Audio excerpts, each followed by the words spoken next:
We are back. Another day, another set of new cards revealed from the upcoming Legends of Runeterra expansion, Empires of the Ascended, which is coming out this Wednesday. We got another champion revealed today, and it's another one from Shurima, Sivir. A new keyword was also revealed today called Reputation. The only thing missing today is the webcam. Don't worry, it'll be back, I promise. I just wasn't quite up to it on this one, and there's some extra company over at the house right now. We've got a total of 10 cards to talk about and see how good they might be and what decks some of them could end up in. Real quick, it's been a bit of a wild ride for me with these reveals so far. I've definitely been doing a couple of different formats, but I appreciate all of you who've been rocking with me all the way through these videos. If you've been enjoying the content so far, leave a like and subscribe to the channel. But that's enough. Before I end up in full shill mode, let's jump into the reveals. We're going to talk about Reputation first, since that's the appetizer. Then we'll move on to the main course, that is Sivir. That kind of sounded wrong. Anyway. Alright, so what is Reputation? Reputation activates if allies have struck for 5 or more damage at least 4 times during a game. So this is a keyword that, just based on today's reveals, we're not going to be able to activate quickly. It's a bit of a slower ability that'll almost always come online later in the game. That said, and this is pretty obvious to card game veterans, this is not what some would call a control deck mechanic. Reputation is more about keeping mid-range decks relevant if the game manages to go longer than they'd like. What's interesting though is that all the Reputation cards revealed today have the same payoff of a reduced mana cost if we manage to activate Reputation, which means you don't have to commit as much mana for your Reputation card. It would be cool though to see other Reputation cards that have a different kind of payoff, like gaining keywords or increased stats, or even something more specific to Sivir, like creating a lucky find in hand like Inner Sanctum does, or the new Payday spell we'll look at later in the video. There are Reputation cards on this graphic, and spoiler alert, this is actually all of them, at least of the ones Riot revealed today. We may get more, but we'll see.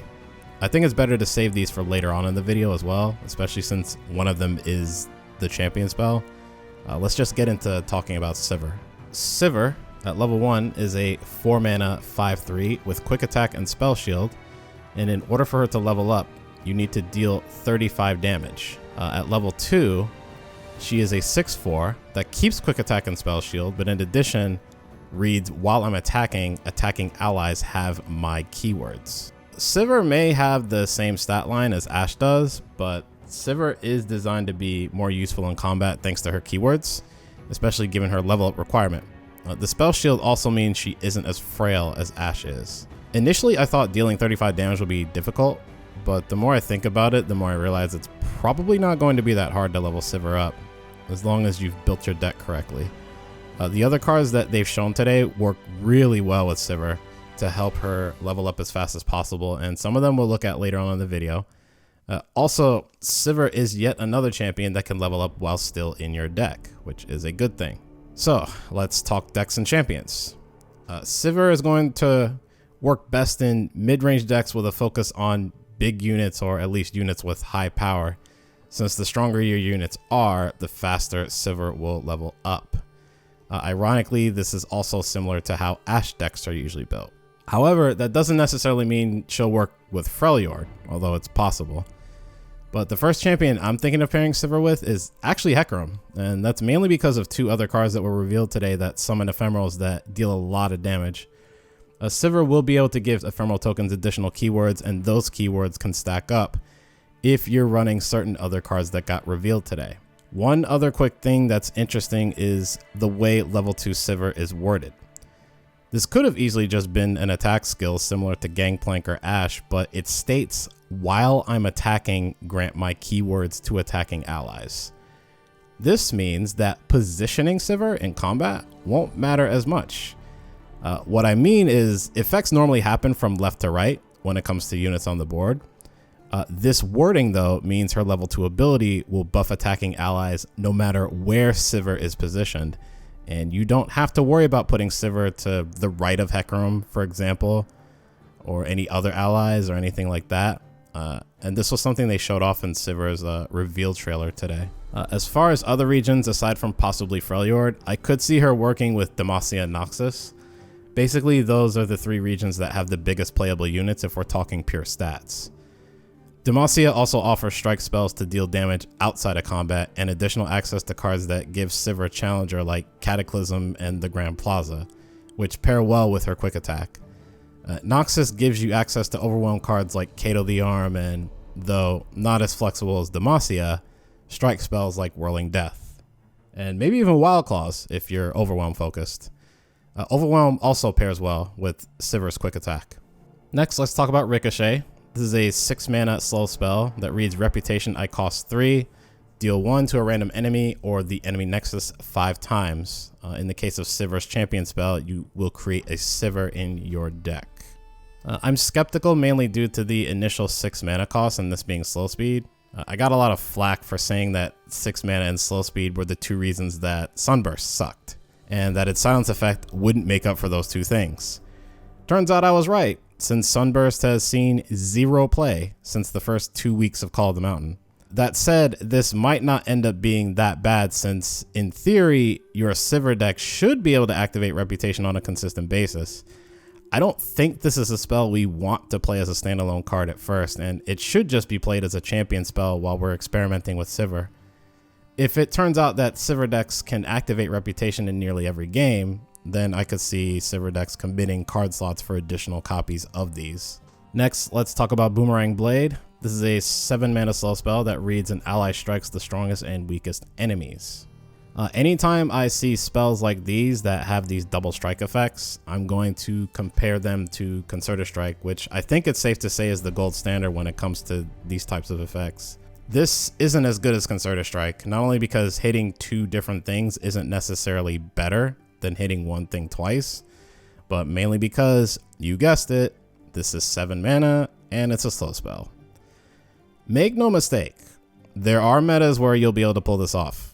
The problem is those metas have Ionia not seeing any play, since they have denied to counter this, and those metas also have Targon not seeing any play, since they have Bastion. Not to mention that whatever ally you use for this will have to be pretty difficult to kill with a fast speed response. I highly doubt we're going to see a meta where neither Ionia nor Targon are good, and even if we do, that meta won't last long, and players will adapt quickly. Alright, we are moving on to the one and only all-in-one graphic containing images of the rest of the cards that were revealed today. Once again, a quick shout out to Kozmic for putting this graphic together. Kozmic, for those new, has been doing these all-in-one graphics for every spoiler season since Rising Tides was first coming out last year. Feel free to check out his Twitch channel. Link is in the top right-hand corner if you want to catch him streaming Legends of Runeterra on Twitch. All right, let's talk about Waking Sands next. This is a 2 mana slow spell that reads Summon a Sandstone Charger. The Sandstone Charger is a 2 mana 5/2 that is ephemeral. This is the first of 2 cards I was talking about when I mentioned Sivir and Hecarim pairing together. In a deck like that, I definitely play Waking Sands over something like Onslaught of Shadows.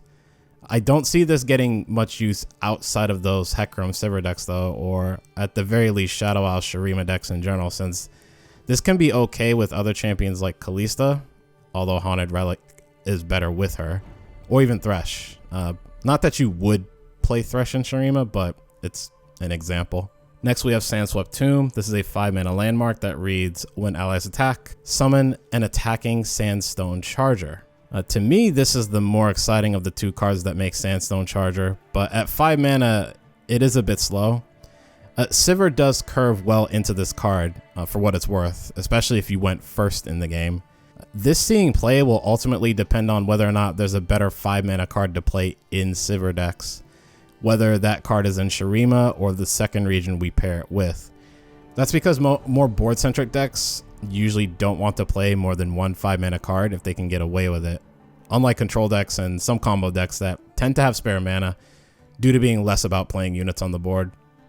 If there's no better 5 mana option for Sivir decks, this will see play. Next we have Callous Bonecrusher. This is a 4 mana 6/3 that has Reputation I cost 2. Decent stats for the cost, although pretty straightforward as well. This can trade up against a lot of more expensive units in the game as long as your opponent's deck isn't very good at killing 3 health units. It isn't even that bad if you can't get Reputation going, since Sivir decks are probably not going to activate Reputation until later in the game. Reputation on this card is more like icing on the cake. However, even though this isn't that bad, especially given its higher stats than what a competitive 4-drop normally has, I don't think that it's strong enough to see ranked play in Sivir decks either, unless Sivir specifically needs the 6 power on this unit early on to level up somewhat quickly.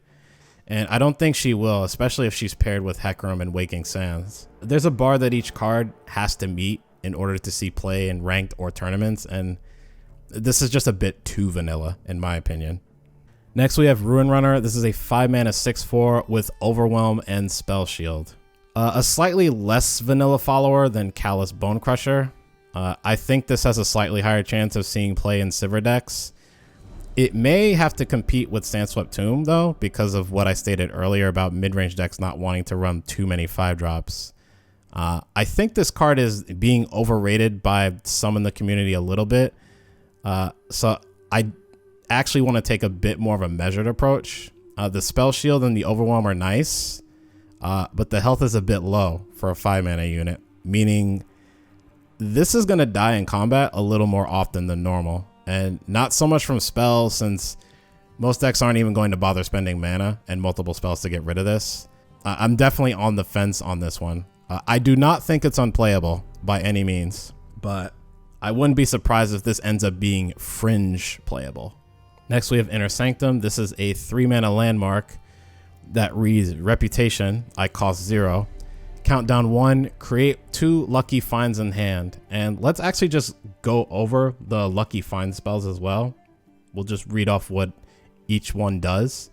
So the lucky find spell is a fleeting focus spell that costs 0 mana that reads, you pick a buff from among 3 to grant an ally. And the buffs include Spell Shield, Challenger, Fearsome, +2/+0, +1/+1, +0/+2, and Quick Attack, and Tough, and the last one is Overwhelm. So, regarding the spells you get from Lucky Find, there's basically a 33% chance to find the exact spell you're looking for, since you can't roll the same spell twice when picking between the 3 spells. Never hitting the same card twice also proves that the combo of Concurrent Times with Commander Ledros or Karina Varaza does indeed give you a 60% chance of hitting the Dreadway, so that's a little correction on my end from the last video. This is more likely to see competitive play than Sandswept Tomb for several reasons. It's cheaper, and most of the playable landmarks, both current and future ones from this set, are 4 mana or less. If they cost 5 or more, they're either unplayable, they're low tier memes, or actually are good, but just haven't found a home yet. It also has potential in other decks outside of Sivir. I could definitely see this in decks running Talia, but not necessarily Sivir, since Talia can copy Sanctum for additional lucky finds. Even just spell-based decks that like to run cards that generate additional spells could play this. Usually those cards come in the form of champions like Victor, Draven, Riven, and Aphelios, so it's nice to have another non-champion card that can give you multiple spells for one card. And also, the Lucky Find spells cost 0 mana with no drawback, which is huge.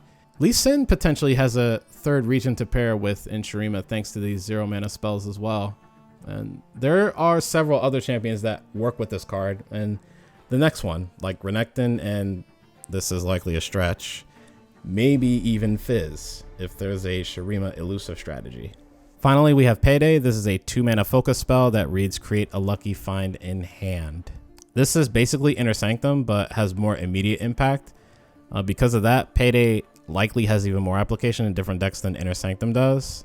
Obviously, there's Sivir, but if there's also a Lee Sin deck with Shurima, they're absolutely running this card, whether they choose to run Inner Sanctum as well or not.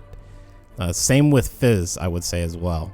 I think what will most likely happen though is that decks that run Payday will also need to run Inner Sanctum if they're reliant on creating these 0 mana spells, unless we're getting other cards that generate lucky find spells, of course.